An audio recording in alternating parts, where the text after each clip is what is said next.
उत्तर प्रदेश में धर्मांतरण गिरोह का बुलडोजर से शुद्धिकरण हो रहा है।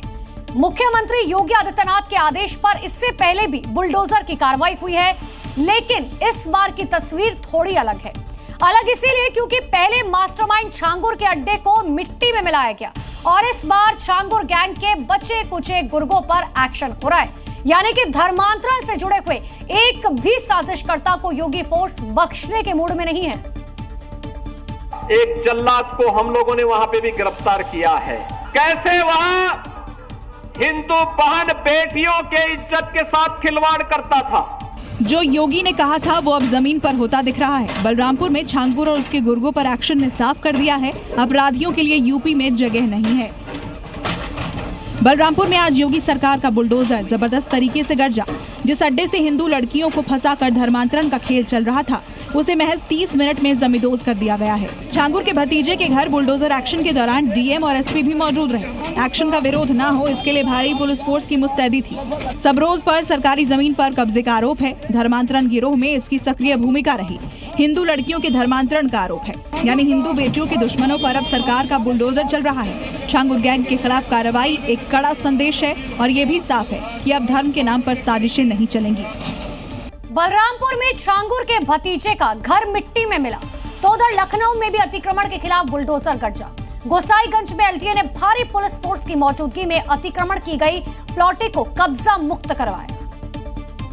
क्योंकि भूमाफिया ने जमीन पर अवैध रूप से कब्जा किया था। इतना ही नहीं, पूरी जमीन पर अवैध रूप से प्लॉट बनाए गए थे।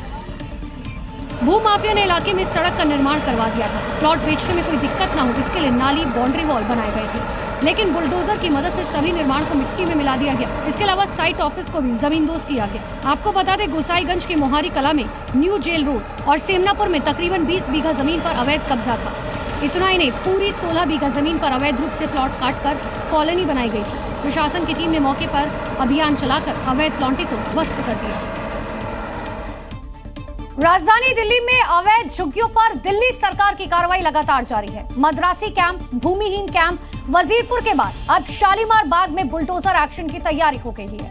प्रशासन ने यहाँ लोगों को घरों को खाली करने के निर्देश दिए हैं। इसके लिए लोगों के घरों पे बाकायदा नोटिस चस्पा किए गए और प्रशासन ने सभी लोगों को 15 दिनों के भीतर घर खाली करने के निर्देश दिए। बाकायदा इसके लिए घरों में नोटिस चस्पा किया गया। दरअसल ये सभी झुग्गियां रेलवे की जमीन पर बनी हैं। प्रशासन का कहना है कि लोगों ने अतिक्रमण कर झुग्गियां बनाई, जिसके बाद प्रशासन ने घर खाली करने के लिए 15 दिनों का समय दिया। यानी 15 दिनों बाद झुग्गियों को प्रशासन हटा देगी।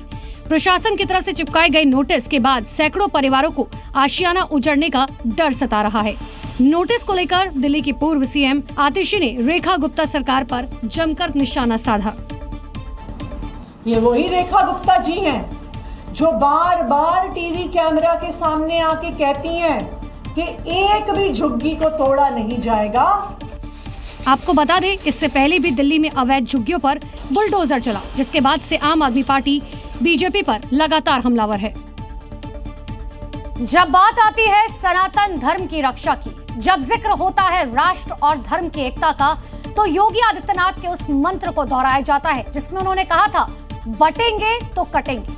अब इसी मंत्र को उन्होंने और आगे बढ़ाते हुए जाति, धर्म और भाषा का जिक्र किया, जिसके नाम पर देश को बांटने की साजिश की जा रही है। मौका कारगिल विजय दिवस का था, लेकिन योगी आदित्यनाथ के एक एक शब्द उन विरोधियों के खिलाफ थे जो देश को जाति, धर्म, क्षेत्र और भाषा के नाम पर बांटने की कोशिश करते हैं। वे लोग भारत को जाति के नाम पर, क्षेत्र के नाम पर, भाषा के नाम पर, तमाम वादों के आधार पर बांट करके, सामाजिक ताने बाने को छिन्न भिन्न करके दुश्मन को प्रेरित और प्रोत्साहित करते हैं। चाहे मराठी हिंदी विवाद हो या फिर सनातन को टारगेट करने वाला एजेंडा, सीएम योगी ने हर उस शख्स को निशाने पर लिया जो हिंदुस्तान में वोट बैंक के लिए घुसपैठ को बढ़ावा देते हैं। उनकी सहानुभूति उन लोगों के प्रति होती है जो घुसपैठिए के रूप में भारत के नागरिकों के हक पर डकैती डालने का काम कर रहे हैं। धर्म से बड़ा कोई नहीं और राष्ट्रहित से बढ़कर कुछ नहीं। योगी ने एक बार फिर तस्वीर क्लियर कर दी।